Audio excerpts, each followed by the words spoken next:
Okay, guys, this is the one big video you are getting this month because this is about to be a whole thing, okay? Explaining my character's lore, but this is only half of the prequels. Now you might be thinking, why aren't we getting the full prequel? Why not the actual story? Because you need the prequel for information, but I don't want to get into all the information, so we're just doing half the prequel, okay? You'll get what you need to know for my main characters right now, and then we'll come back to it later, okay? So let's start here. I have sticky notes. You can't really see them, but I have sticky notes, okay? So this is a woman. What is her name? I never came up with a name, but she is Veronica's mom. And then we have Veronica's dad. Now you might see another name on there. No, you don't. Not yet. If any of these fall, I will cry. So we have Veronica's mom, Veronica's dad, right? They're just kind of basic people. They're good people. They're demons. They live in the underworld, but they ain't causing no trouble. They're on the first layer of the underworld, so they're pretty decent people. I can hear this wanting to fall, and I'm very upset about it. So, they're pretty decent people. So then, one day, they have a daughter, Veronica. Yep. She is half moth, half demon. And she is very beautiful. I love her. She's my baby. Okay, so we have Veronica. She is treated very well until Veronica's mom, she's dead. Go. She's dead. She dies. Horrible death. Sad. So then Veronica's dad is like, well, I guess I need to move on. So he meets Pixel's mom. What's her name? I don't know. I didn't get that far, okay? You're lucky you're getting this much information. Meets Pixel's mom. Veronica is very hesitant about her new stepmom. Says, I don't really want a stepmom. But her dad says, I'm lonely. Don't you want me to be happy? So she says, I guess. But Pixel's mom doesn't really like Veronica. She's very mean to her, okay? She never wanted a daughter. She always wanted a son. So she's kind of like evil stepmom vibes. But their relationship soon leads to the birth of Pixel, Veronica's younger brother. Now, Pixel is what you would call a golden child. He can do no wrong in the eyes of his parents, so that leads him to get away with a lot. Now, mind you, he gets away with more than Veronica gets away with, but he has a lot of expectations on it, right? So, Pixel's mom's very mean to Veronica. Pixel sees this, and he's like, you know what? I'm not going to stand for that, because I care for my sister. So these two form a bond away from their parents, okay? But Veronica always harbors a little resentment towards him, because obviously her parents are treating Pixel like way better than they're treating her, okay? So, as they grow up, this system uses magic, and magic is labeled into dark magic, light magic, and neutral magic, right? So Pixel practices strictly light magic, and Veronica practices strictly dark magic against the will of her parents, okay? They don't want this. But she is just not listening, okay? She does not care. She's gonna keep doing this. And Pixel learns from his parents that dark magic is a bad. But what you will find out throughout this story, magic is magic. There's no dark magic. There's no light magic. There's no neutral magic. It's all just magic. So why are we putting people into arbitrary boxes on what they study? I don't know, guys. Well, I do know. It's because people just love to put things into boxes that they can't explain, and they can't explain dark magic, so that must mean it's evil. But Veronica finds herself practicing it because she is like, it's beautiful, it's great, and they're like, that's awful, and they teach Pixel that what his sister is doing is awful. So as Veronica grows up, her parents very heavily disagree with her use of dark magic, and so does her brother. Her brother despite loving her, says, hey, don't appreciate the dark magic. So Veronica thinks, I need to get a new hobby, or at least invest in something, so that my parents can be proud of me, and so I can make a living. She becomes an inventor. She has always loved working on machinery. She is very good at it. She's a moth, so she is addicted to light. So this is actually a great thing for her. Oh, you know what I forgot? Here we go. I forgot one simple sticky note to make. She becomes an inventor, and she is trying to actually help people. She is working on vehicles for people that can't afford a normal mechanic. She is working on devices to help people, but that's still not enough for her parents. So again, once again, harboring resentment towards her brother and her family and everyone around her. But Pixel actually loves this road for her. Pixel says, this is a great way to help the community, and I will stand by you. Until Pixel's mom always said there was something special about him. And then they learn of a prophecy. Yes, it says prophet because they go to a prophet, but it's actually just a prophecy. Prophecy comes out about a demon that will be born of pure demon lineage, because something I forgot to explain, there are dead humans here, there are full demons, there are half demons.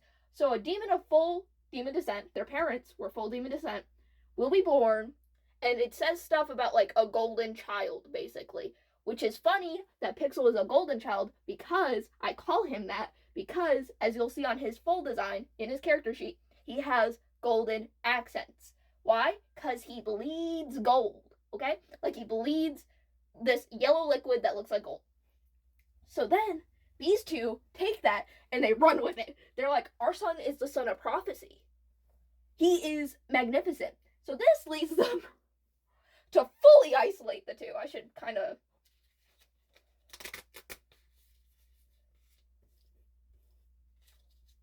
put a little rift between them. So they separate Veronica from Pixel because they are convinced that Veronica is going to somehow corrupt Pixel and set him off of his destiny, right? Now, mind you, this was unintentional, but this is lore accurate. Pixel and Veronica's dad does try to still have a bond with Veronica, but at this point so ruined that she's like, I don't really want that. But Pixel's mom is fully on the whole bandwagon of my son is from the prophecy, so he must be important, and you must respect me because my son is a son from prophecy. So, they are like, he is the son of prophecy, so he must, like, go to the queen, because we have a queen here. We must bring forth him to the queen. So, we bring him to the queen, they take him in, and he is being trained to be a guard. The head of the guards, actually. So, he is being trained to become the captain of the guards, right? But there is one issue behind that.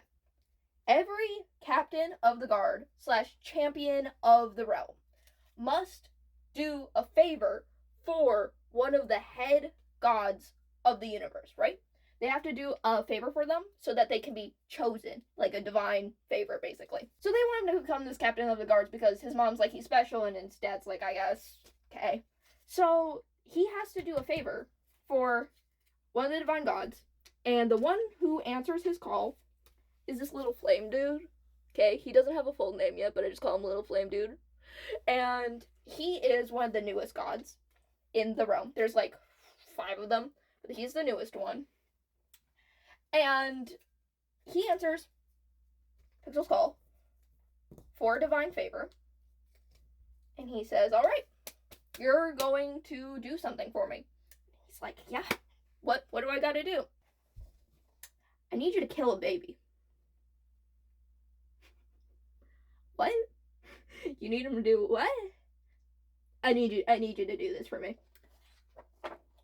Oh, well, you see, this child is not supposed to live past, I forgot what age it was. It was like 5. This kid's not supposed to live until 5.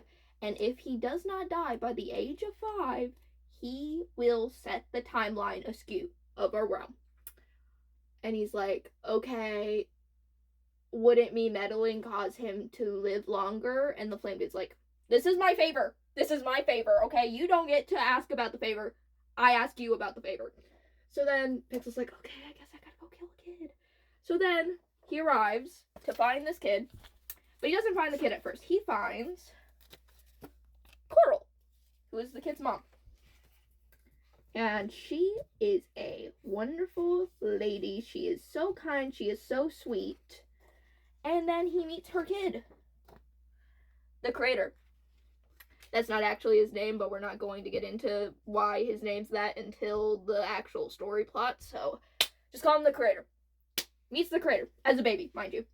And Coral is this sweet, wonderful woman who's in a terrible relationship with Christopher. Yes, that is a trash can. He does not deserve anything.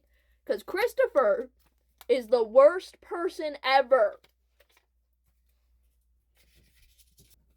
Stick this up there. Yep. So Christopher's the worst person ever. And Pixel takes pity on Coral because Coral has a hard life. Her husband is literally the worst person ever. And her son is the only thing that she has. So he says, I can't do it. I can't do it. So he lies. He tells this god dude, hey, I did it. I did it. I did your favor. And I totally, that kid, gone. No, nothing to worry about. And the flame dude was very wrapped up in other matters at the time. Coral. The flame dude was wrapped up in other matters at the time, so he said, I'm not going to double check. I'm going to believe you, because why would you go against me, a god? So then Pixel kind of is like, wow, that was great that I got away with that. So then Pixel helps raise the creator. Okay, bye. Pixel helps raise the creator until about the age of 8, when Coral, she's gone, guys. Just stick up worst person again for Christopher, because this is actually accurate.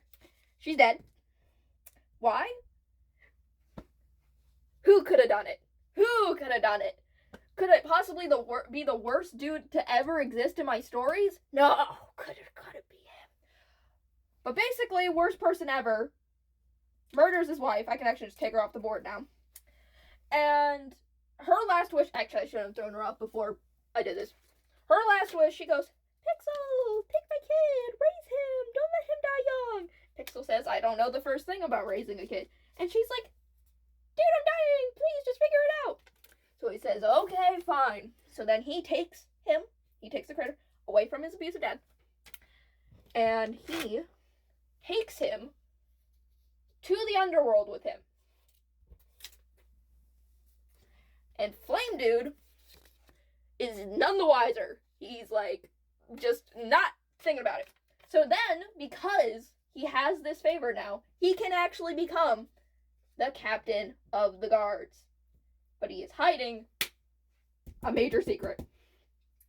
So he returns home.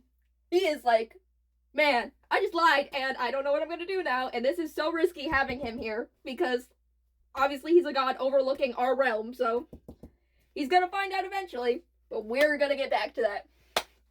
Veronica sees that her brother mysteriously has a child now. A human child. Not a half-demon child. Not a full demon child. Like a sinner, basically. A child. She goes, hey, brother. What's this? What's this? And Pixel's like, yeah, I kind of got situated with that. She's like, situated with a child? And he's like, yeah. That makes Pixel stand-in dad. Makes Pixel stand-in dad and Veronica his aunt. So now they're a big old happy family, even though Veronica hates his guts. Because she's like, you are inviting danger into our household with this. And Pixel's like, it's fine, it's so fine. So Pixel is like, we have a kid now. We have to raise him. We have to lead him down the correct path. We have to be good parents, Veronica. She's like, I'm only his aunt, so that's not my responsibility. So Pixel is like, I'm going to be a better person. Mind you, Pixel kind of started going through a little bit of a rebellious streak right around when he became captain of the guards. It's like, I don't want to listen to my parents anymore, but I'll do what they say, but I'm not going to, like, enjoy it. So he was, like, smoking, he was doing stuff, he was, like, running with a bad crowd. So he said, for my child, I'll stop doing that. He's like, for my child, I'll stop doing that. That's what Coral would have wanted. Beautiful. Speaking of, I forgot to mention this. Coral is dead, so she should join them, right? No. She went to this version, this fictional realities version of heaven. So she's all the way up there. They ain't seeing her again. But he is like, this is what she would have wanted. Rest her soul. So I'm going to become a good influence, and I'm going to teach him how to use magic. Now, the issue with that is humans cannot use magic unless they are dead as a sinner or a saint. Let's do that. He's not a sinner. He's not a saint. He's not half demonic. He doesn't have anything in his blood that shouldn't be able to make him use magic. 'Cause how you use magic when you're dead? You trade your soul for it. But mind you, he's not dead. So no magic. No magic. When you die, you trade your soul basically to the afterlife, and then they give you magic. Hello. Coral, stay up there, please. You trade your soul for magic. I'm just gonna remove Coral. Trade your soul for magic, but he's not dead. So he still has a soul. Very, very alive soul. So then Pixel's like, okay, how are we possibly going to get you to do magic? We're going to get into a little bit of anatomy now. Demons and dead sinners / saints are able to use magic because when their body is reborn and their soul is taken, their body changes slightly so that their heart can filter out magic.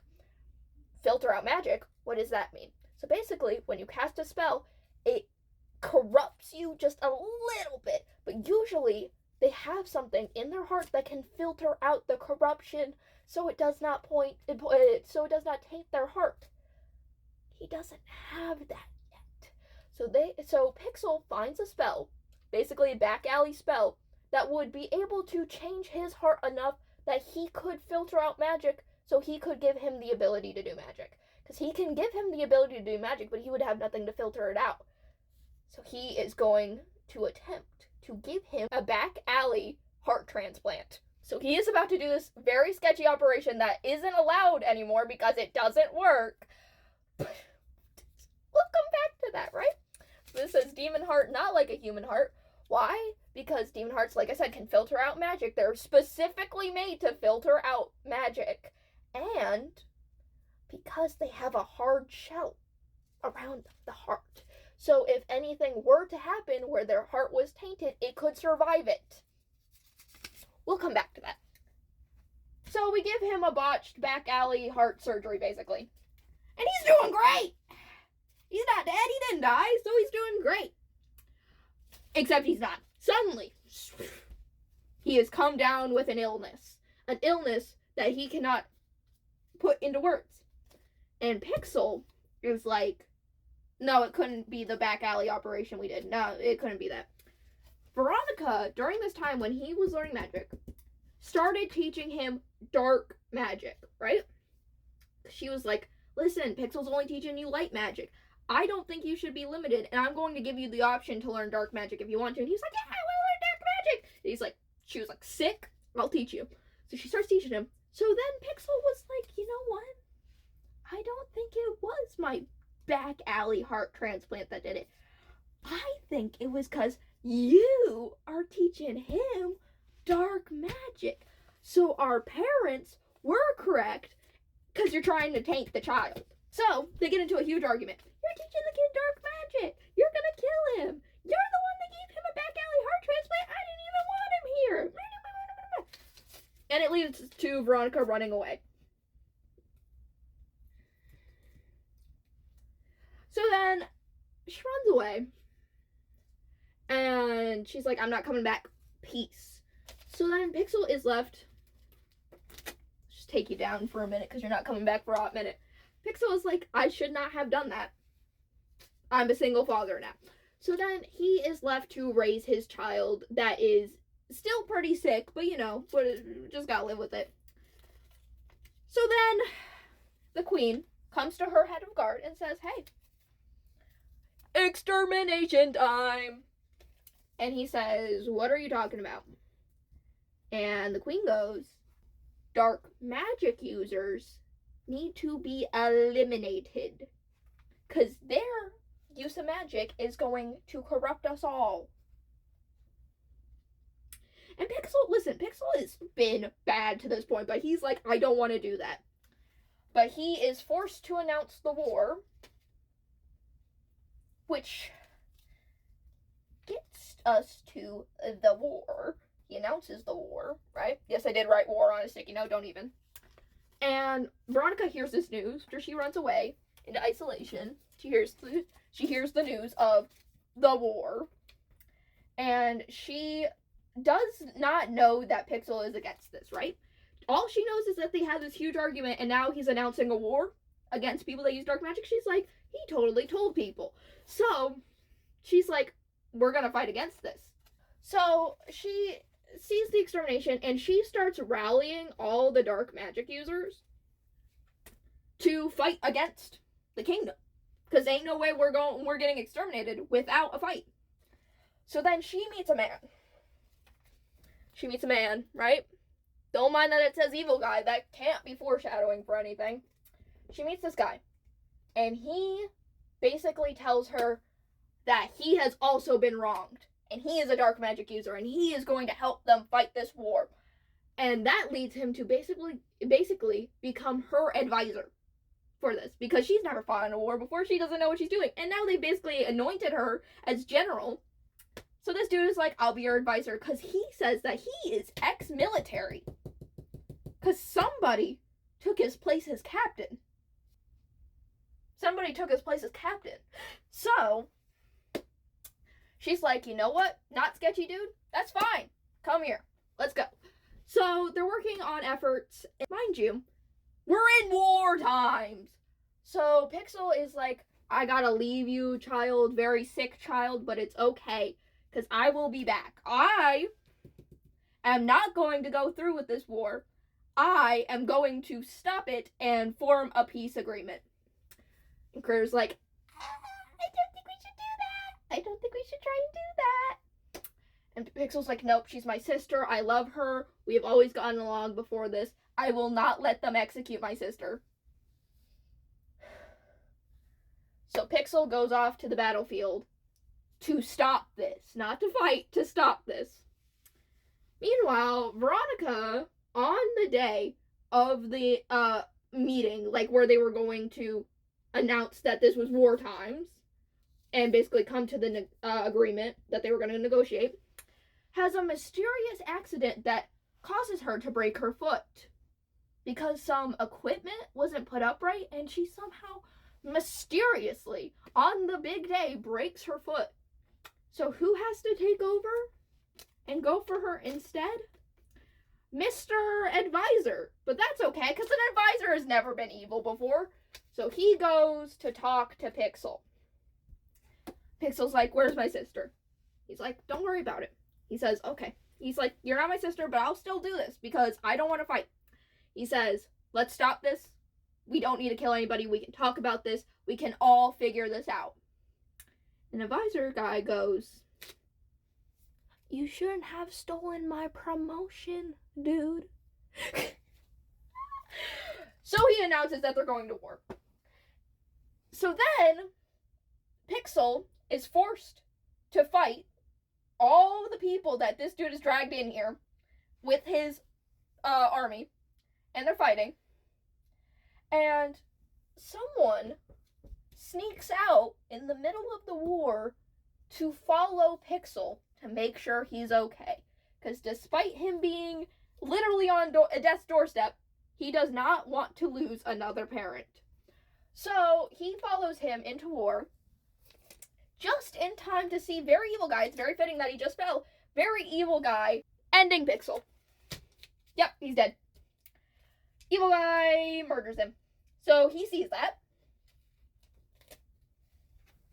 Pixel, he's gone. He sees this. And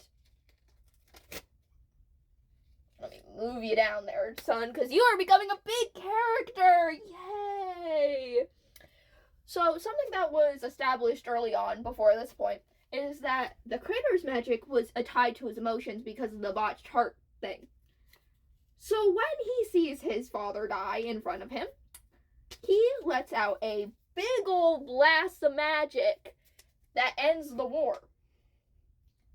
Because it kills everybody. It kills everybody. It's all gone. It basically leaves a crater in the world and everybody's dead. This is a little concerning, but the extermination's off. At least we did that. Veronica, so he runs off. Let's start there. He runs off after this big old blast, and is basically losing his mind after that, because he doesn't even know what he did. Veronica gets news of this, right? And she wasn't there. But the kingdom needs a villain, so they shun her. They say, no, she's the one that did it, basically. She did this. So, while she is shunned and she is grieving her now dead brother that she did not want to kill, she decides, hey, he was holding Pixel's body. And some lore, your soul doesn't move on unless your body is destroyed. It doesn't move on or up or down until your body is destroyed. So he didn't destroy his body because he was he was holding him, so he did not destroy Pixel's body. So she's like, you know what we need to do? Because I'm an inventor? Bring him back to life. We're going to Frankenstein him.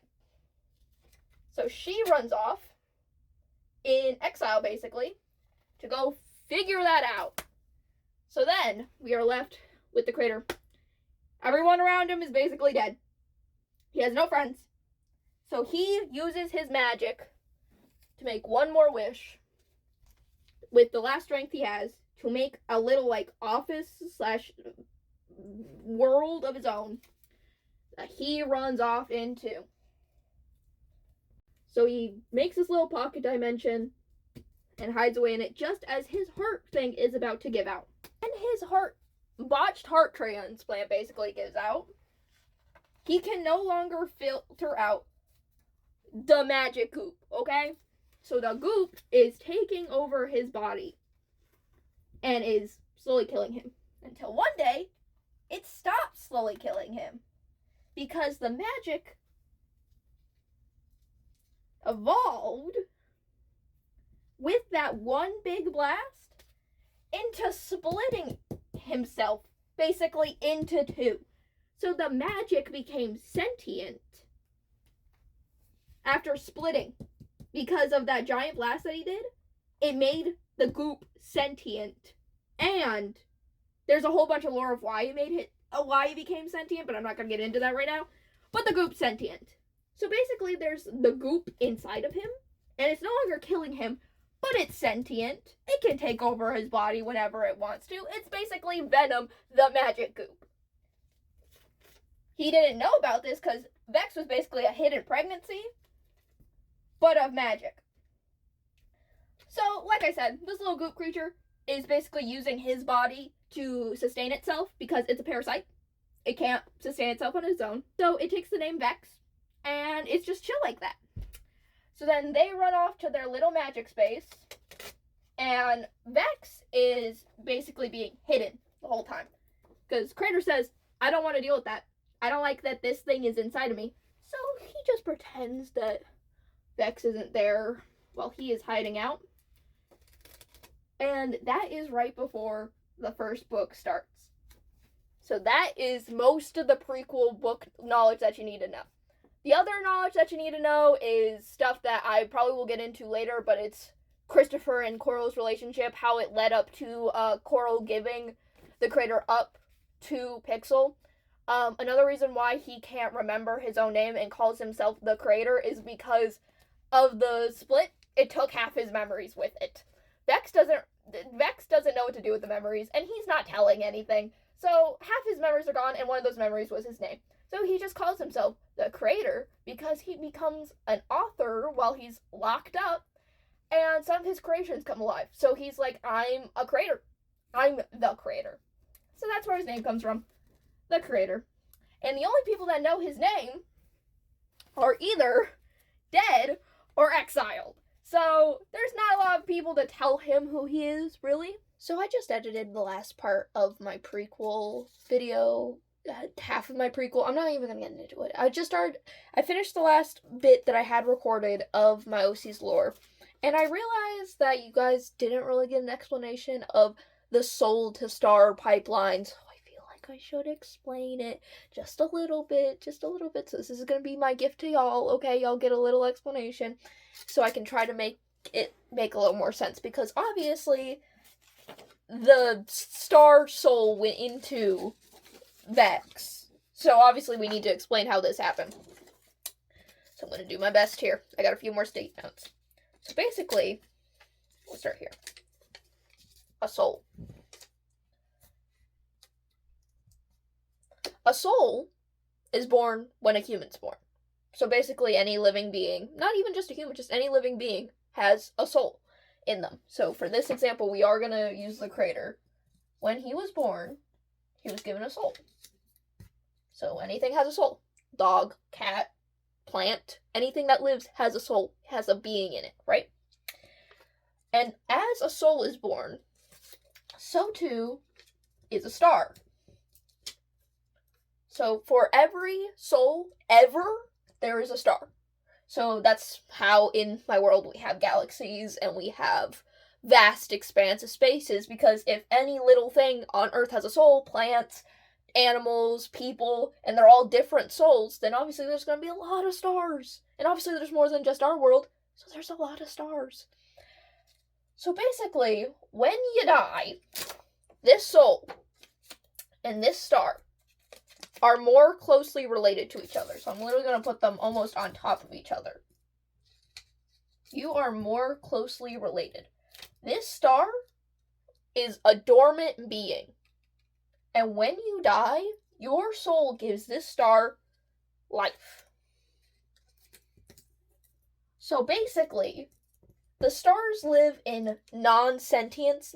Like, they are sentient, but they don't have a soul. So you have the soul, but then when you die, you give your soul to the star, and then you don't have the soul, right? You still stay the same, but you don't have the soul. When you die, you give your soul over to the star, and you give them a new chance at life with your soul. So there's star beings, basically, which is what Vex was. Vex is a star being. Call him, I had a name for him, but I forgot what it was, so I'm just gonna put Vex up there. He is a star that was given a life. But now, you see, because the creator didn't die, he didn't give over his soul, so he still has his soul. So Vex is just a star, no life. But then, when Pixel attempted to do the botch surgery, right, he connected the creator to the star that was born from his soul, but didn't give the soul. So still not sentient, but trying to draw magical energy from the non-sentient star. So then, Vex doesn't have any, sentience, but the creator still has his soul. We're in this kind of weird bridge thing. So, what happened with, where is the big blast? I have all my things still, hold on. Here. What happened with the big old blast is so much energy from the star, the non-sentient star that was Vex, came forward and transferred into the crater. And because he was flooded with this magical energy from this non-sentient star, and he couldn't filter out the magic, so the magic was literally just pooling inside of him, instead of him transferring over his soul split into two and basically was given to the two of them, meaning they now share a body. This should not have happened. So then, they both now have sentience with a soul. So they both have life. Now, this does lead to consequences later down the line. Obviously, you can't, he's a parasite. Vex is a parasite, so you can't perfectly sustain him in a human body, and this does take a toll later on the creator. But that's kind of the pipeline of what happens, is a soul should be given to the star once you die, so you can continue your afterlife. You just don't have a soul, like a living soul. But that didn't happen, so it was split into two, and they're both alive in the same body on the same plane, which should not ever happen. This is awful. This is what happens when you don't let the timeline play out like it's supposed to. This is exactly what Mr. Flame Guy was talking about. Where is he? Do you remember how Mr. Flame Guy said, hey, make sure this dude doesn't live so the timeline stays correct? Said not to let happen, but because Pixel was being an empath that day, he caused this. I found Flame Guy. This one. You remember how he said not to let this happen? Not to let this happen? Well, guess what happened, Flame Guy? And don't worry, he comes back, and he is rightfully upset, because this is what he said not to let happen. And then, if you were really on it and you connected the dots, Coral wasn't supposed to die. That happened because of the skewed timeline. Because it needed a soul. So now we've got multiple bodies on the table that didn't need to be here. Coral's dead when she shouldn't have been. Pixel's dead when he shouldn't have been. And now we got Two Soul McGee over here. I don't know.